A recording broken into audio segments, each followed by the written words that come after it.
안녕하세요. 매일 한 구절 묵상입니다. 오늘도 우리 말씀 한 구절 묵상하실 때 하나님의 음성을 잠시 듣고 또 묵상하고 그 말씀을 살아내는 오늘 하루가 되기를 축복합니다. 오늘 함께 읽고 묵상할 구절은 디모데전서 3장 14절부터 15절입니다. 내가 속히 내게 가기를 바라나 이것을 내게 쓰는 것은 만일 내가 지체하면 너로 하여금 하나님의 집에서 어떻게 행하여야 할지를 알게 하려 함이니 이 집은 살아계신 하나님의 교회요 진리의 기둥과 터니라. 아멘. 디모데전서는 사도 바울이 감옥에서 말년에 영적인 아들인 디모데에게 쓰는 개인적인 편지입니다.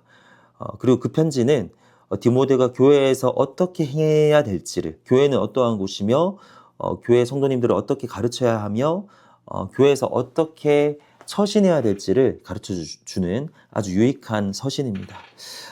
특히 24절, 15절은 디모데 전서를 기록한 목적이라고 할 수 있습니다. 바울은 이렇게 말합니다. 내가 속히 내게 가기를 바라나 이것을 내게 쓰는 것은, 바울은 지금 사실은 디모데를 직접 얼굴로 보고 싶어 하고 있어요. 직접 가기를 바라나 감옥에 있기 때문에 그것이 언제일지 알지 못하지 않습니까? 그래서 내가 지금 편지를 쓴다라는 겁니다. 15절에서 만일 내가 지체하면 너로 하여금 하나님의 집에서 어떻게 행하여야 할지를 알게 하려 함이니, 이게 말이 조금 복잡할 수도 있는데요. 지체하게 되면 이거 알려줄 수가 없지 않습니까?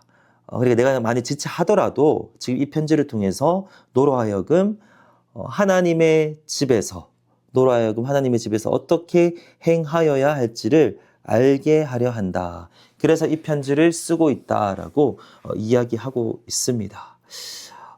교회란 어떠한 곳이죠? 교회는 하나님의 집입니다. 그리고 교회란 어떠한 곳입니까? 바울이 이어서 설명하죠. 이 집은 살아계신 하나님의 교회다. 또 교회란 어떠한 곳입니까? 진리의 기둥과 터다라고 덧붙이고 있어요. 왜죠? 중요하기 때문에 이렇게도 표현하고 저렇게도 표현하고 또 다르게도 표현한 것입니다. 교회가 너무나도 중요하다라는 겁니다. 바울의 관심은 교회에 있습니다. 오늘 이 짧은 구절에서 교회란 어떠한 곳인지 세 가지가 나오고 있는데요. 먼저는 교회는 살아계신 하나님의 교회.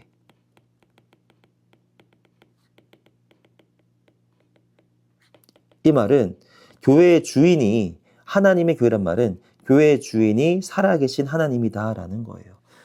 사람의 뜻으로 운영할 수 없는, 사람의 뜻으로 이끌어 나갈 수 없는 곳이 바로 교회다. 하나님이 주인이시기 때문에 오직 하나님의 뜻대로, 하나님의 방식대로만 결정이 이루어지고 앞으로 나아가야 되는 것이 교회다. 교회의 주인은 하나님이시다라는 것을 알 수 있습니다. 두 번째, 교회는 어떤 곳입니까? 하나님의 집입니다. 하나님의 집이라는 것은 그곳에 하나님께서 사신다는 거예요. 교회에 하나님께서 거하십니다.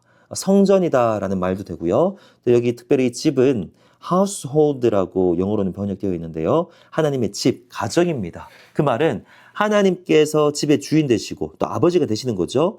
그리고 나머지 그 교회 안에 있는 성도들은 영적인 가족이라는 겁니다. 세 번째, 또 교회는 어떠한 곳입니까? 진리의 기둥과 터가 된다. 여기서 진리가 뭐죠? 말씀입니다. 그렇기 때문에 교회에서 말씀이 중요하고, 말씀을 보호해야 되고, 말씀을 배워야 되고, 어떻게든 말씀 중심으로 나아가야 되는 것이 교회다라는 것을 알 수 있어요. 이렇게 교회가 중요하기 때문에 바울의 권면은 이것입니다. 디모데를 향한 바울의 권면은 하나님의 집에서, 교회에서 너가 어떻게 행해야 될지가 너무나도 중요하다라고 하면서 디모데 전후서를 쓴 거예요. 오늘 그 어떻게 행해야 되는지는 오늘 우리가 읽은 구절에서는 나와 있지 않습니다. 근데 어제의 본문이었죠. 3장 1절부터 13절까지는 직분자의 역할에 대해서 이야기하면서 어떻게 교회에서 신중하게 그리고 이렇게 본을 보이며 행할 수 있는지 잘 설명하고 있습니다. 오늘 이 말씀을 통해서 이제 정리하고 묵상하시면 좋겠습니다. 교회란 살아계신 하나님의 교회구나. 하나님만이 주인이시구나. 첫 번째로 생각하시고요. 두 번째는 교회는 하나님의 집이구나. 하나님께서 거하시고 또 그 안에 있는 우리는 하나의 영적인 가족이다라는 거. 세 번째, 교회는 진리의 기둥과 터가 되기 때문에 우리가 말씀을 가까이 하고 말씀을 배우고 말씀을 실천해야 되는 곳이구나라는 것을 꼭 기억하시면 좋겠습니다. 이 교회에서 우리가 어떻게 살아가야 될지, 이 교회에서 어떻게 관계를 맺어야 될지, 어떻게 행동해야 될지를 우리가 말씀을 통해서, 기도를 통해서 하나님 배우겠습니다 라는 자세로 계속해서 말씀을 읽어 나가시기를 축복합니다. 기도하겠습니다. 하나님 아버지 감사합니다. 오늘 이 구절을 통하여서 바울이 디모데에게 이 편지를 쓴 목적을 살펴봤습니다. 교회에서 우리가 어떻게 행해야 될지 우리가 그것도 알기를 원합니다. 주님 말씀을 통해서 가르쳐 주시옵소서. 교회란 어떠한 곳입니까? 살아계신 하나님의 교회라고 하셨습니다. 하나님의 집이라고 하셨습니다. 진리의 기둥과 터라고 하셨습니다. 이 교회가 너무나도 중요하기 때문에 하나님의 방식대로 우리가 신앙생활을 하기를 원합니다. 어떻게 교회에서 행동해야 되는지 가르쳐 주시고 말씀을 통해서 배우게 하여 주시고 교회를 소중히 여기게 하여 주시고 또 그 안에서 또 은혜를 주고받는 은혜를 누리는 우리가 되게 하여 주시옵소서. 예수님의 이름으로 기도합니다. 아멘.